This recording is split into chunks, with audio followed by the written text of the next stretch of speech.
প্রাণপ্রিয় ইউটিউব ভাইয়ারা,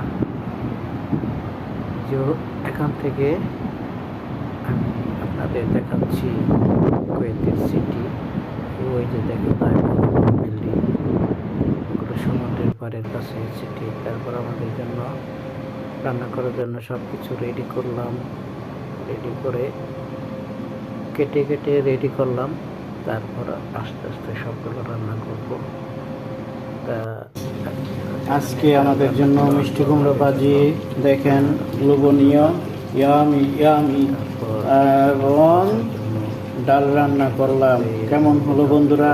করলাম ইয়ামি ইয়ামি ইয়ামি ইয়ামি। বসের জন্য মুরগির তরকারি আলাদা সবজি দিয়ে পাতলা ঝোল রান্না করলাম। ঘন করে খাবে। বন্ধুরা পাশে থাকবেন। আমার ম্যাডামের জন্য মুরগির তরকারি, এ হলো আমার ম্যাডামের জন্য। সাপোর্ট দিয়ে যাবেন।